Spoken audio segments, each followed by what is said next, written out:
Good morning sa inyong lahat. Habang ako ay nagluluto ng pancake,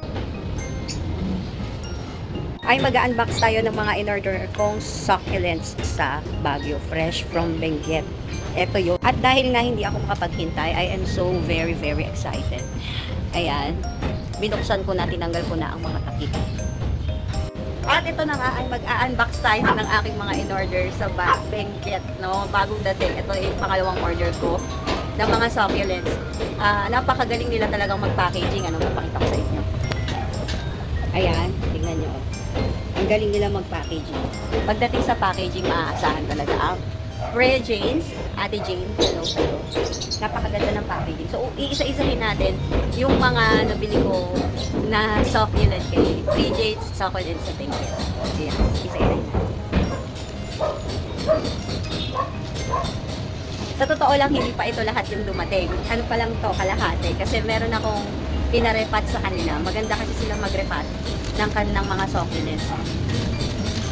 Kaya pinarepat ko yung iba sa kanila. Para pagdating sa akin, sa next shipping ay lush na yung dadating. So ito yung isang in-order ko na panda ear. Ayan. Itong panda ear na to ay favorite ko talaga to. Bet na bet ko talaga tong panda ear na to. Ewan ko kung bakit. Kasi kakaiba talaga siya. Parang hindi siya halaman. Para siyang, ano, na walang, iba to, puro siya parang mabalahibo. Parang siyang cotton na hindi mo maintindihan. Parang kakaiba talaga siya. Parang hindi siya halaman. Parang fake na halaman lang siya. Pero tignan nyo, ang ganda niya. Okay? Yan, di ba? Ang ganda. Next naman natin, hindi ko alam kung ano ang tawag dito kasi mine lang ako ng mine eh. Basta pag nakita kong maganda, minamine ko lang lagi. So ito yung isa. Siguro ito hindi ko na siya ire-repat. Patutubuin ko na lang siya ng ganyan. Hindi ko alam kung ano ang ID nito pero mamaya titignan ko kung ano yung ID. I-check ko. Pero ang ganda nito, grabe. Ayan o. Tignan nyo mabuti ang beautiful niya. Kamukha ko, di ba? Diba? Parehas kaming maganda. Ayan. So, welcome plants sa aking buhay. Next naman, marami akong in-order dito na magkakapareho kasi gusto kong magkaroon ng malash. Gusto ko silang pagsama-samahin para maging magkakamukha sila. Kasi eto pa, yung isa pang favorite ko na rare din na hindi ko nakita dito sa lowland na tinitinda sa Dangwa. Ayan. So, ito ay nabili ko lang ng 100 pesos kay Ate Pigeons. So, ang ganda niya. Diba? Kakaiba. So, yung mga succulents, diba, ang ganda-ganda nilang tignan. Parang out of this world yung beauty nila. Parang hindi ka makakakita ng gantong halaman na tumutubo lang dyan sa ano mo, sa tabing bahay. Next naman natin, ito yung in-order ko. Yung pinakamalaki na na-mine ko. Alam ko meron din dito eh, sa ano, sa lowland. Kaso nga lang, ano siya, hindi ganun kamura. Medyo mahal siya, no? At saka, ano na siya, matured na. So, ito, hindi ko alam pa yung ID. Pero kamag-anak to ng panda ear. Siguro teddy bear ear naman. Teddy bear ear. So, ayan, ang ganda, grabe. Nakakatuwa. Tignan nyo.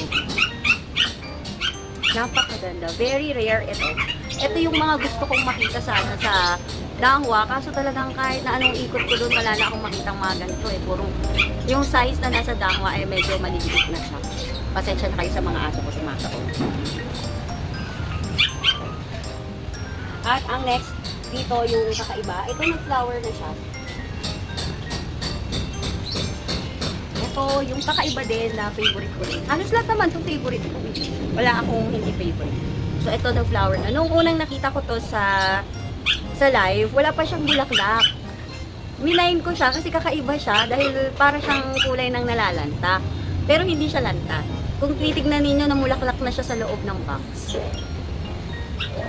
Kasi parang 2 days din ata silang nasa loob ng box. Kaya ayan o, ang ganda-ganda. May mga flowers na siya. Di ba ang ganda-ganda? Di ko alam kung ano ang pangalan ng ID nito.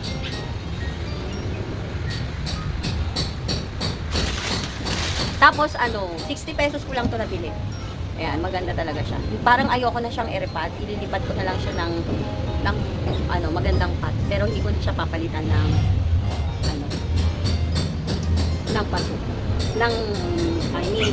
Hindi ko na siya papalitan ng lupa. Tapos ito, yan. Marami akong nabiling ganito kasi ito yung gusto kong meron akong magkaroon ng lash. Halos parang pare-parehas na yung nabili ko. Puro ganito yung itsura. Kasi ito kasi matibay ito sa atin sa pagkakaalam ko. Wag lang siyang mapupulus. Ito kasi matibay siya dito sa lowland. Yan, wag lang talaga siyang mapupulus. Kasi once na ito ay mapungus dito sa lowland, patay na. Madamay-damay na silang lahat. So yan, maganda siya. Ito, alam ko si ano to si Purple Delight to. Tama ba? Si Purple Delight? Kasi ako masyadong marunong sa pag-ID. Wala akong idea sa mga pangalan nila eh. Gustong-gusto ko lang talaga yung color nila. Dahil yung color nila, parang ang sarap-sarap sa pakiramdam pagka nakakakita ka ng ganitong klase ng bulaklak. Ayan ha, pagsama-samahin natin.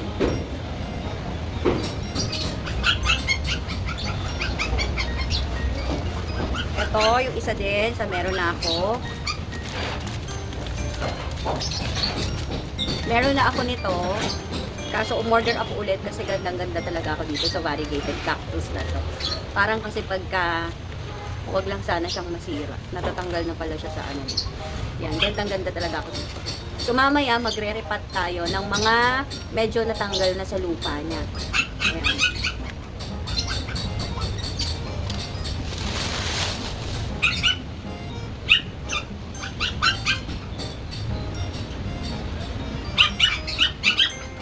Ito pa yung isa na hindi naman siya ganun variegated. Parang ang pangalan ata nito ay Stinky. Ayan, Stinky.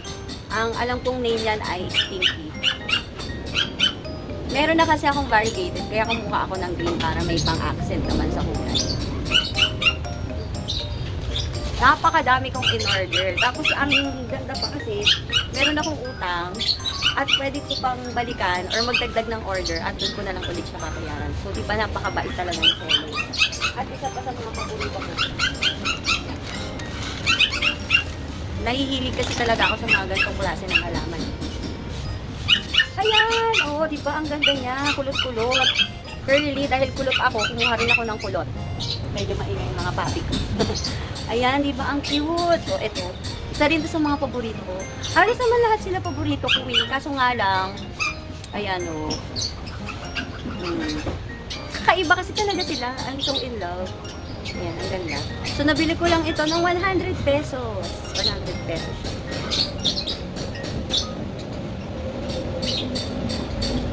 Ito pa. Ito pa yung medyo kakaiba sa mga iba pang nakuha ko. So, mamaya i-set up natin. Dahil kulang ako sa paso, wala pa akong paso, hindi pa ako makakapasok. So, ito. Yan. Ang medyo kakaiba pa. Yan. Tuwang-tuwa ako dito kasi para siyang kulay na nabubulok. Pero hindi eh. Maganda siya sa sikat ng araw. Akala mo lang mukha siyang nabubulok, pero ito talaga yung beauty niya. Ito yung color niya. Alam niyo ba, ang pag-aalaga ng succulent, parang arts din yan. Kasi may iba-iba silang kulay na nilalabas. Iba ang color nila pag nasa Benguet sila at iba rin ang nagiging kulay nila pag nandito sila sa lowland. Lalo na pag nai-stress sila sa araw. Diba? Ang ganda.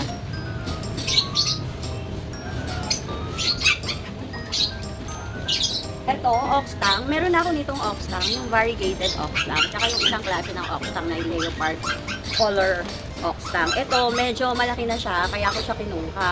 Tapos mura lang kasi siyang ibinenta. Medyo malaki-laki na siya. Ayan. Hindi na siya medyo ano lang siya madumi kasi na ayan, galing pa siya sa sa box.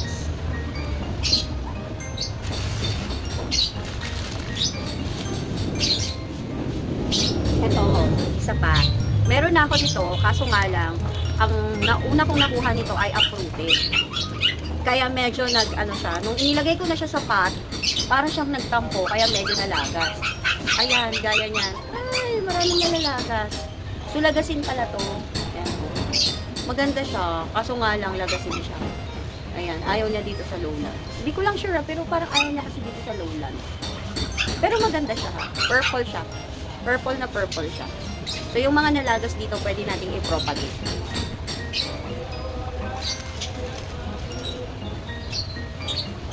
Ito, si Madiva, meron ako nito na Madiva pa. Kaso nga lang, sa Madiva, ang ano ko lang, hindi siya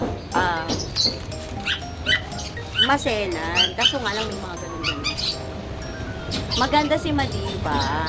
Kasi yung kanyang lips, ang tingin ko sa kanya parang kinlay, parang minold. Parang gawang kamay, parang handmade yung pagkakagawa sa kanya, para siyang clay. Kaya gusto ko rin tong si Madiba. Maganda siya.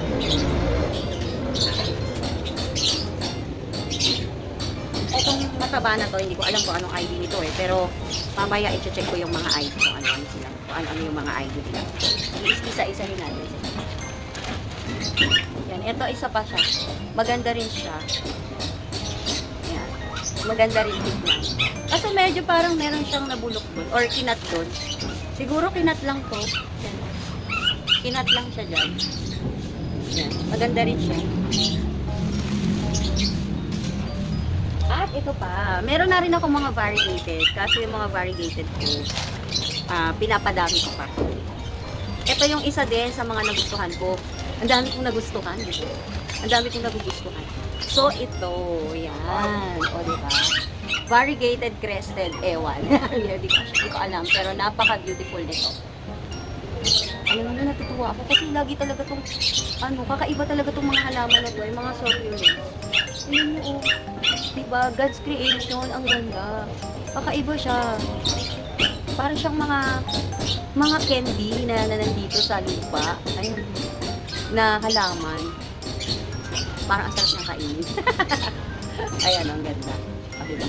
Variegated crested picture. Kung ano yung kasunod. Basta ang alam ko, variegated siya. Tapos crested yung design niya. Okay. Tapos yung iba naman, ng mga succulents ko ay ano lang, common. Pero yung beauty nila, kahit common sila, maganda pa rin sila. Ito.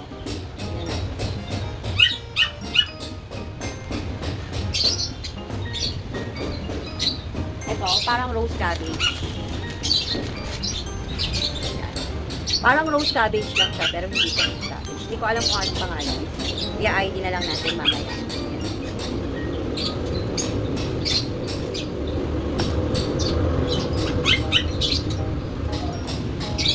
Ako naman kasi mine lang ako ng mine. Hindi ko na tinitignan yung mine.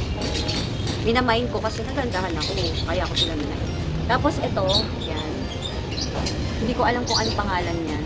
Pero ang sabi, I'm not sure kung Tinkerbell ba ito. Hindi ko alam. Yan. Huwag kayong mag-alala. Aalamin ko lahat yan. At sa susunod at sa mga ilang araw pa, makakabisado ko lahat ng ID.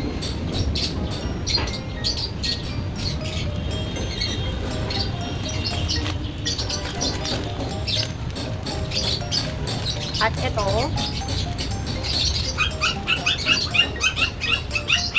yan. Choco Moonstone yata ito eh. Si Choco Moonstone. Tama ba? Si Choco Moonstone ba ito? Kaya basta pagka nalaman natin yung ID.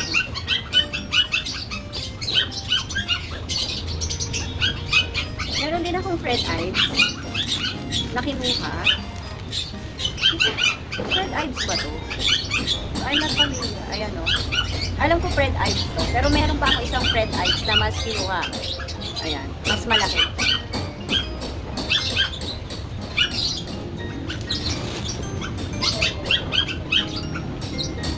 Ito. Yung isa pang Fred Ives. Ito talaga yung common na common dito sa Lowland. Fred Ives. Ito yung gusto kong magkaroon dati na hindi ko na siya pinagtakaang magkaroon ako. Dahil nung nag-try ako ng isa, namatay. Dahil walang araw sa pwesto namin, walang hangin. Kasi nga mababa lang yung bahay namin, natatakpan na kami ng mga buildings. Pero ngayon, meron akong bubungan, kaya nakapag-try na ako mag-alaga. At meron pa akong isang favorite. Ayan, may cake pa. Ayan. Ito yung favorite ko din. Mataba, malusog, nakakatuwa. Ayan. Ang ganda talaga niyan. Kung nagagandahan kayo sa video, mas maganda to sa personal. Hindi ko lang alam yung ID. Kasi minsan, iba-iba rin kasi ng tawag eh. Minsan kasi, iba yung ID. Iba rin yung tawag ng ito. Kaya ako, ang tinitignan ko ay plant pH. Plant parent pH. Yan. Tapos ito,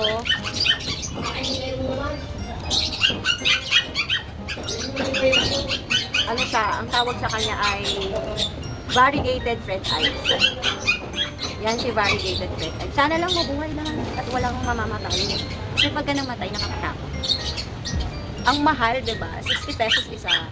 Tapos yung 60 pesos na yun, mamamatay na. Parang nakakalungkot naman, diba? Na ganun nangyayari. Pasensya na kayo maingay yung mga alaga. At ito pa, isa pa. Hindi ako familiar, pero I will try my best. Ang gagawin ko, hindi ko muna sila titiligan lahat. Titiligan ko sila sabay-sabay na by Friday or by Saturday or Sunday.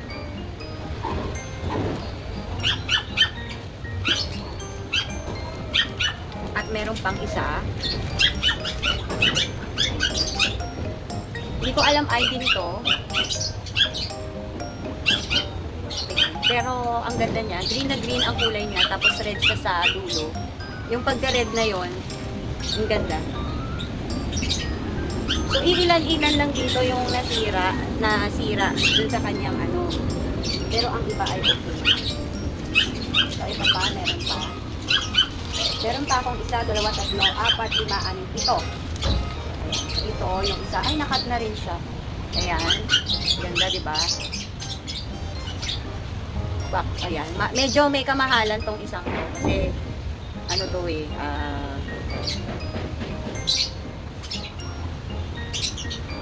mahal ko siyang nakuha. 100 pesos ko siya nakuha.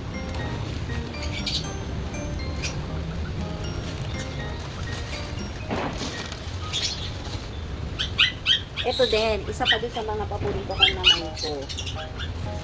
Hindi ko sure kung ano din ang ID nito, pero gandang-ganda talaga ako sa leaves nito.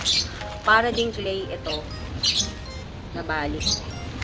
Para din siyang clay na minold. No? Parang clay siya na ginawang halaman. Di ba ang ganda? Grabe. Ang ganda. So, ayan yung mga naman. Meron pa. Ito pa, hindi ko alam kung ano ang ID. Parang may kamukha ito. Naghahanap ako ng kamukha para pagsama-samahin ko kasi hindi ako sure kung merong kamukha kasi kakaiba sila. So, ito. Yan. Ganda, di ba? So, ito lahat yung nabili ko sa Benguet. Nagbibideo si Nanay Diawa ba kayo? At ito pa, yan, parang common na ano lang siya, succulent siya, pero mahal to. Ayan. Meron pa. Ang dami pa. At ito rin, isa pa sa mga paborito ko. Ang dami kong paborito. Lahat sila paborito ko. Ayan. No? Kanina parang may kamukha siya. Pero magkaiba po sila. Nasaan tayo? Ito, ayan. Mukha lang sila magkamukha. Ayan. Pero magkaiba sila. Ano yung difference? Itong isa na to, banana ata tawag dito. Itong isa na to, medyo mahahaba siya at matataba. Pero ito, hindi siya ganun kahaba, pero matataba. Diba? Mas matataba siya kumpara dito. Ito kasi mahaba eh. Pero hindi talaga sila magkapareho. Kasi ang kulay nito ay parang ma-pink, ma-purple. Pero ito, ang kulay niya ay green na may pagka-white. White yung ibang parts niya na may green. Pero ito kasi ay purple. So mamaya i-ID ko. Hahanapin ko kung ano yung mga pangalan nila. Nakakatakot lang siyang tumumba kasi pagka tumumba, may mga nalalagas na leaves. Sayang naman kung malagas. At ito, ayan, ito yung gandang-ganda ako nung makita ko sa live kasi purple na purple ang kulay niya. Ayan, si Purple Delight yata to na malaki. Kaso, natatanggalan na siya ng leaf. Ayan, si Purple Delight. Ayoko muna magtanggal kasi baka mamaya mapatay ko yung halaman.